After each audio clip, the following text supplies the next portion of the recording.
I bought 2 new books. This one is Preserving with a Purpose, Next Generation Canning Recipes and Kitchen Wisdom from Sarah Thrush. This one here is actually a National Geographic edition, and it is the Attainable, Sustainable Pantry. I like that name.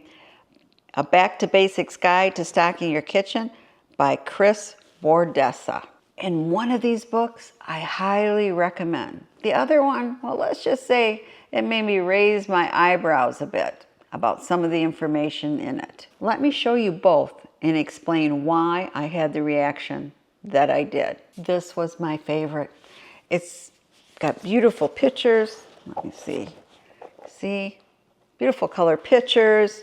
It's very sturdily made. And yes, it was a bit expensive. I think it was $35. It has over 300 pages in it. So the book is organized into 3 separate sections. The first one here is breaking out of the box. It's moving away from packaged food and building a whole food pantry. You know, empty grocery store shelves used to be something, well, maybe we only read about in the history books. I mean, we were used to having grocery shelves filled with anything we want. We could run to the store multiple times in one day if we needed it for a recipe. But then the pandemic hit. And because of supply chain problems and staffing, we realized that grocery shelves could remain bare. I mean, I think we really discovered how dependent we were on grocery stores and on quick, easy to prepare meals. I mean, the truth is, ready to eat or ready-made food, it is extremely convenient, especially when most of us have a very busy schedule and are tired when we come home from work. So this saves time, but it does come at a cost. Think of the preservatives in that food. You know, food dyes, stabilizers. And think of the packaging, all the plastic stuff that goes in landfill and maybe causes microplastic problems. So it does come at a cost. And it gives us a lot of recipes in here. Anything from making your own pancake mix, your own instant oatmeal, your own granola, hot cocoa mix, various things for breakfast. Has a section on baked goods. And it has a recipe I think I'd like to try. Let's see, where is that? It's in the bread section. It has a bread that just sounds fantastic. It's crusty, no knead, rosemary, garlic bread. Doesn't that sound good? Anyway, a lot of recipes. The next one section in there is condiments, how to make your own condiments. Anything from salad dressing to different sauces, sweet chili sauce, soy sauce, things of that nature. Your own mustard, and then snacks from scratch, okay? Anything from making your own crackers to your own homemade chips, even tortilla chips, instant French onion dip. I mean, a bunch of recipes that you could use every day and save from buying in the grocery store and throwing away all those packages that these dips, sauces, etc. come in. In there is also a section on your own mixes. Anything from potato soup mix to onion soup mix, everything bagel seasoning, delicious. How to make Italian breadcrumbs, anything like that. But then the second section is on food preservation. And this is preserving in salt, sugar, oil, dehydration, and fermentation. Does not include canning because the very back here.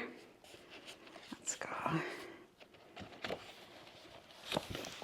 And I mean, before I go further, there's a lot of information on dehydrating and various recipes also. But of course, what I was the most interested in was the modern canning section. And to be honest, there's nothing here that's so unusual I've never seen before. But what I really liked was all the safe canning information. It even gives a brief history of canning, what's the difference between water bath canning, steam canning, should you use your Instant Pot, pressure canning, dishwasher canning. And you know what it says here is, save the dishwasher for cleanup duties. This is absolutely not a safe way to process food. Even on the hottest setting, this method will not kill harmful bacteria. So a lot of this is poo-pooing different rebel type canning methods. It says no to oven canning, to flipping jars, to open kettle canning, to dry packing, to microwave canning, to, oh my gosh, this is one I never heard of, aspirin canning. This vintage method seems to be making the rounds on social media as a way to acidify foods. Adding an aspirin to jars will not prevent food spoilage. Stick to tested acidification and processing methods. So I really like it. It goes in detail for safe canning. And it tells you if you can alter recipes and if you can't. What can you can and what can't you if you're water bath as opposed to pressure canning. And it goes into a lot of the things that you'll find in other books, like here's fruit spreads, beautiful picture, however, and you know, the jams and jellies, canning fruit, different pie fillings. Canning tomatoes has all its own chapter because it goes into things like tomato puree, pizza sauce, barbecue sauce, pasta sauce, tomato basil soup. And then it has salsas, chutneys, and relishes also.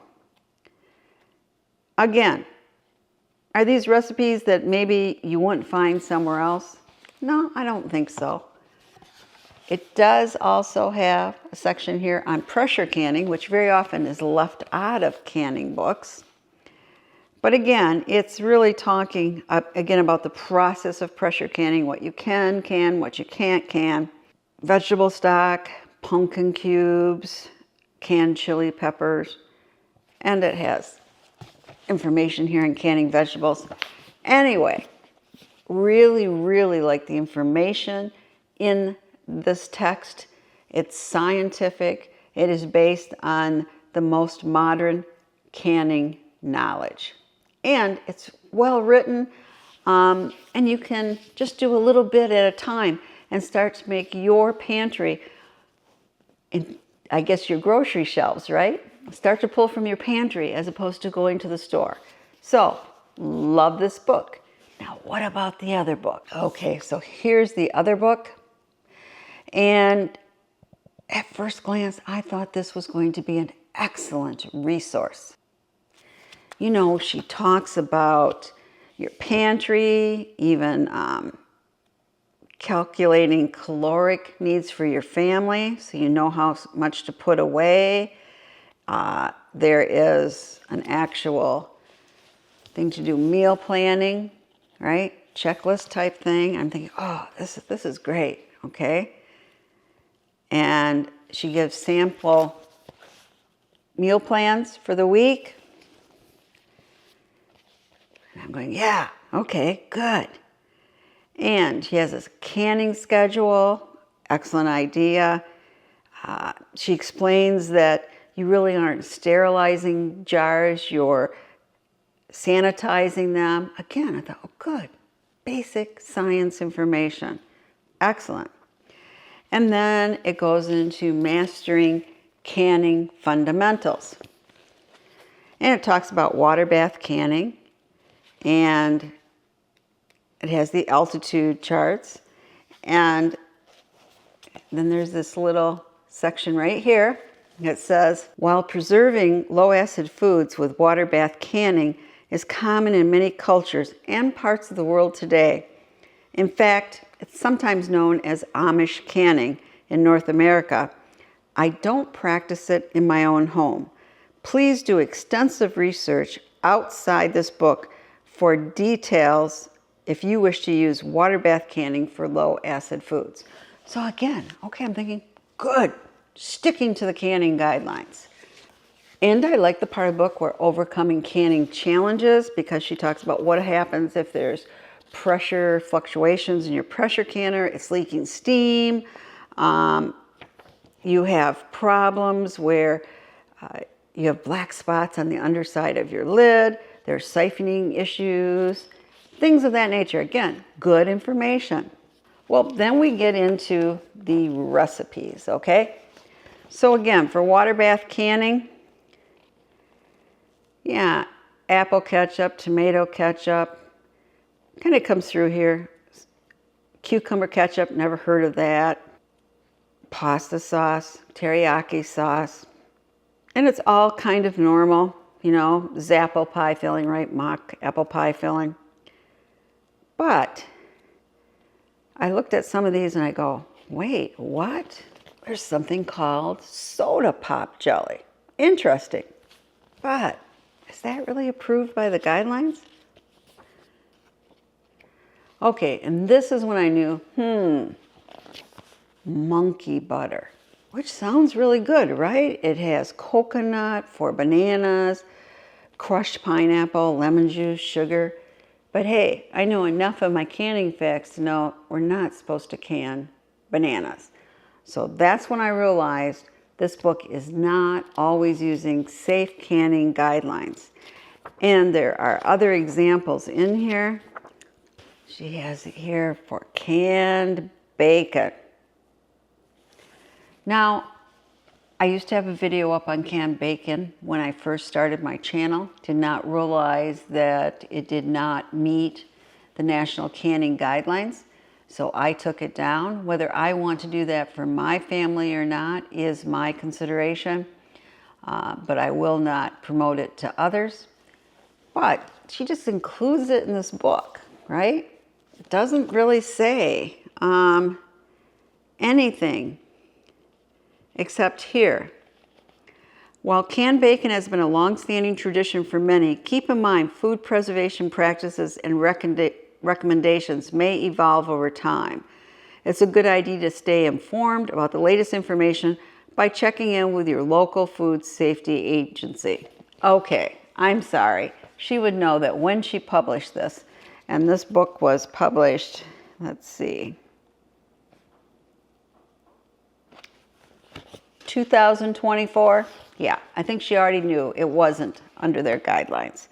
And so what makes this book a problem? How do I know which recipe is endorsed by safe canning and which is more of a rebel recipe? If she would have indicated that in the book, I would have felt a little bit better about it. But this is definitely not a book of recipes for newbies who can't discern the difference. What is safe canning? What is questionable canning? So I'm afraid, as much as I like the beginning of this book, I can't recommend it. So if you're building your canning library, then you may want to try this book. I really like the form of the book. I like all the information it's giving that really has nothing to do with canning, right? But to have important mixes and other things on your shelves so you can make a variety of things at home and not depend on the grocery store, which is kind of what we do in canning, right? Now, if you really know your canning guidelines back and forth, then you might want to purchase this. But beware, make sure if you're using any recipe in here, look at all the ingredients, look at the information from your local extension office and the National Center for Food Preservation before you decide to make a recipe. Oh yeah, I forgot to say one other thing. She cans butter in here too. She doesn't can milk, however. So really, it's kind of more like she's making ghee. But again, does she say anything here? Nope. She just says, imagine preserving butter in a jar for long-term storage. So, beware of this book. Love this book. If you've bought either book, I'd love to know what you think about them in the comments below. And if you have another great canning book that you want to recommend that is newer on the shelves, please comment below, because I'm always adding to my library. And remember, always share the knowledge. That is knowledge based on facts.